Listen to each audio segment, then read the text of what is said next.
Right before we jump into this video, if you'd like me to send you a free guide to capturing motion in low light situations, just look for this orange box over on the website, put your name, email address in it, hit send it, and I will send you that guide for free.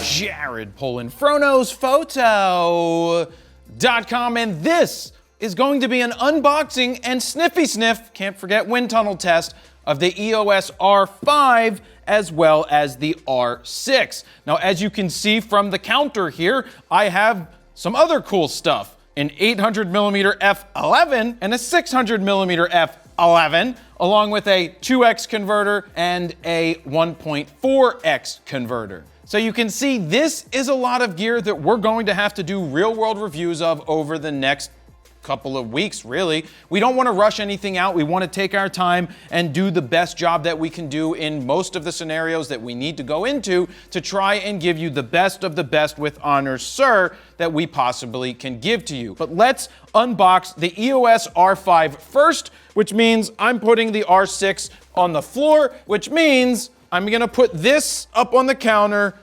just in case.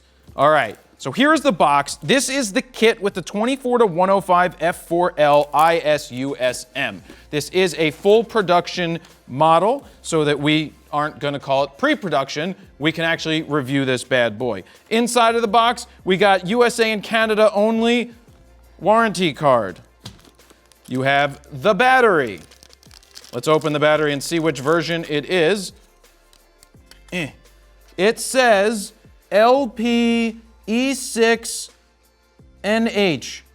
It's really small and I'm blind. This is interesting because there is a USB-C cable right here, so it's USB-C to USB-C. We have the world's largest and thickest user manual, or if you need some kindling at some point for fire, you've got this right here, so that's going over there. And then you've got the classic Canon charger right here, and you already have chargers for the most part. So plastic. You got plastic. I'm gonna skip past the lens because this isn't really about the lens. Take that out, take the box. Oh, I almost dropped the box on the ground, forgetting that there is a 24 to 105 lens in there. I don't wanna break that. But this is what we wanna know. Unopened, sealed by a sticker. Hasn't been touched by human hands that I know of. My hands, soon to be. Here we go.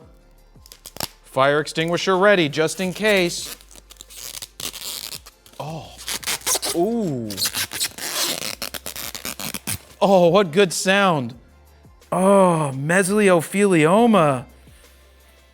That's because you need to protect yourself with like the asbestos curtain, which I heard about as a kid in that the shadow nose thing. Anyway, this is it. Feels like an EOS R. It feels good in the hand. You have a huge ass grip right here for you to wrap your fingers around. If you have bigger hands than me, this, it may feel maybe a little smaller for you, but it feels perfectly fine for me. I'm also waiting on the grip, which we don't have the grip for the bottom just yet. Here is your flippy out rotatable screen that it looks like somebody touched. I didn't touch it. How did somebody touch this if the bag was sealed? Huh? I'm not happy about that. Anyway, on top, on and off button, still on the right-hand side. And by right-hand side, I actually mean the left-hand side of the top of the camera. I'm still not a fan of it being here. I think that this is a wasted space, that they could have put something else there other than the on and off and just made the on and off on the right-hand side. But what do I know? I'm not a designer of cameras. It is kind of small. I have nothing to compare it to right now, but actually, when you shake it up, you can feel the IBIS in there. Let's see if the shutter is exposed. Dan, is it exposed? Is shutter or the sensor? Which one? Can you tell? Shutter. The shutter. Dan is right. That is the shutter. Now, there's no battery in here, but the shutter is locked down, which will give some sort of protection to the image sensor behind, so hopefully you don't get a lot of dust on there. I'm gonna go ahead and put this back on because I don't wanna get any extra dust in there at all. On the back, you have your joystick stick. They got rid of that stupid touch panel, which I told you was stupid since day one when we were in Hawaii playing with it. I'm not a fan of the joystick anymore because on the 1DX Mark III, what did they add? They added that nipple, that touch-sensitive nipple thing, which you can just slide your finger over just like this, and it will move the focusing points. I don't know if this is going to move it too slow, but I also hope that we have the ability to drag our thumb on the screen still, if needed, to move the focusing points quicker, because this isn't my favorite way to do it, and the turn wheel is now back. That's not my favorite way to change things either when it comes to moving focusing points. Moving on to the side of the camera, we've got the dinky HDMI that I can't, oh, there it is. Oh, look at that. Hello, I'm a little dinky plug that's an HDMI. I'm not a full HDMI like other camera systems use. I'm little and dinky. Oh well, whatever.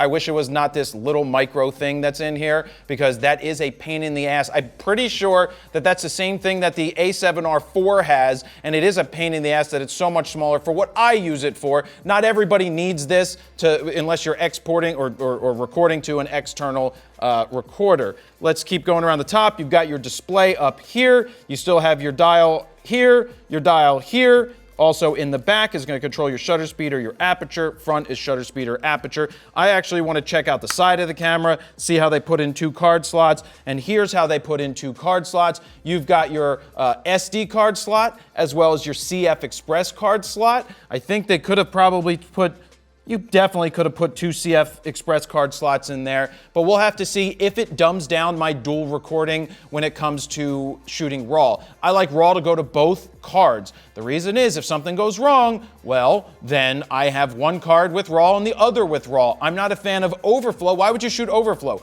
Why would you fill up one card to fill up the other? You've got plenty of space. Cards are not as expensive as they once were, and they're pretty damn big, so you got that. Other than that, this feels fine. I'm going to have to use it. Now that we have it, it's time to take it out into the real world and do some tests. But let's try the sniff test, which I already told you about, so I'm not going to try it again. It still smells like mesothelioma. And let's try the wind tunnel test, because this is important. Because if this thing is heating up and it gets super hot, you may need to employ the wind tunnel test more than anything so that you can huff and puff and...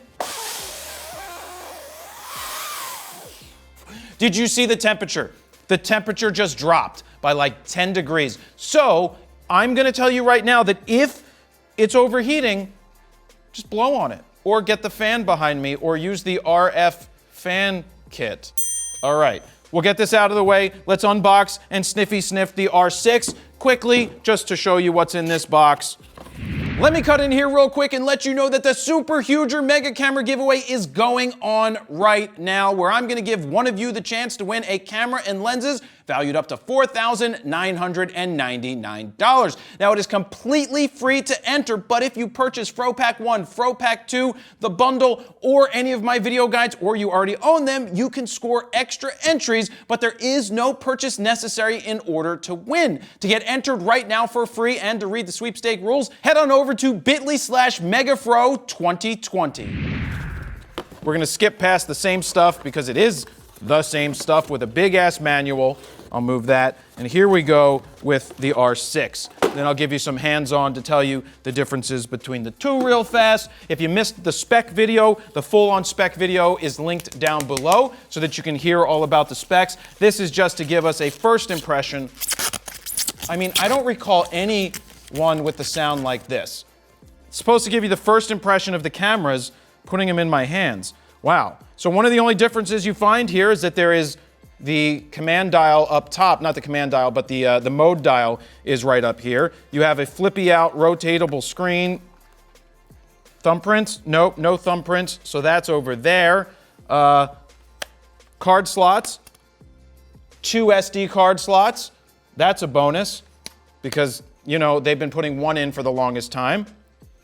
Actually, it looks rounder on the side. Am I wrong? No, I mean, a little bit.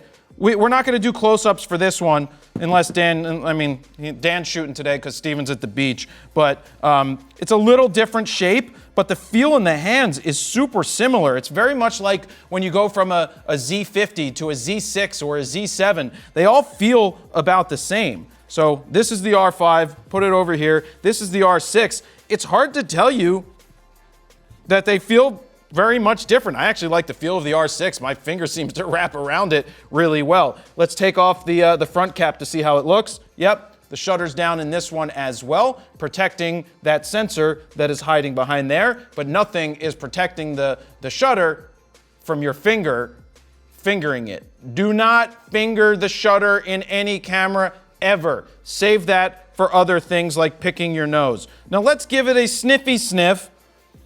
You know what it smells like? Josie Scott of saliva. Now maybe it's just because I spit on the camera while I was talking, but I was actually close to him once. Maybe it smells like Josie Scott of saliva. Wind tunnel test. Does it beat the R5?